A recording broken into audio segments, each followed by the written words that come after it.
my name is Roger Jenkins and I'm a storyteller. So when you ask me that question about your school, for me the answer has to be through storytelling. Why? Why is it, for example, that stories make a creative place? Because it begins with the teacher. How you tell that story, how you bring it alive for your students, that's a very creative act. You choose the story and the words that you use, depending on what it is that you're trying to teach this particular week. Maybe, for example, Cinderella, and you're focusing on feelings.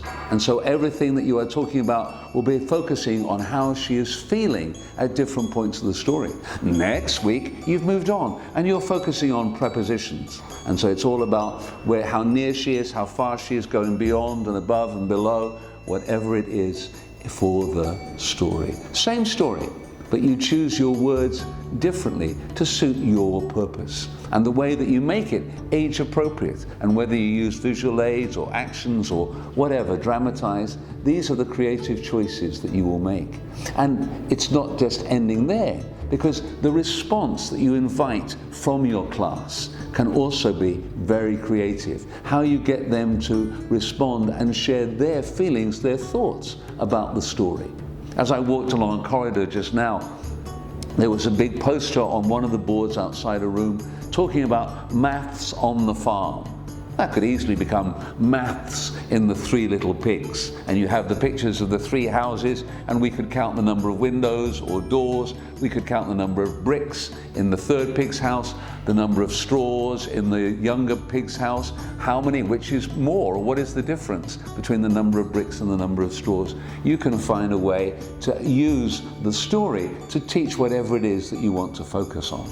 And why do I say that a school that uses storytelling is a happy school? Of course, everybody loves to hear a story. The kids don't think they're actually learning because you're telling a story. And our mind is hot-wired to listen. This is how we acquire knowledge. We love the sense of what happens next, and then, and then, and then. So a child is engaged, not because you're saying, pay attention, you need to pay attention, but because they want to know what's going to happen next. And so that's why they're smiling as you're telling the story.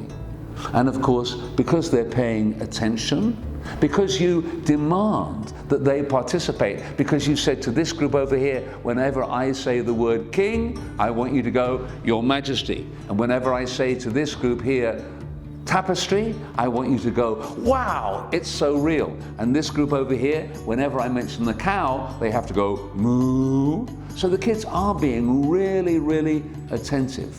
And that's how you'll create mindful kids. Because once they've learned how to be mindful and present and pay attention for the story, gradually, like ripples on a pond, you can extend that area of mindfulness into other areas of the lesson and the curriculum. So for me, if you want to make Intelli School more happy, creative and mindful, tell more stories.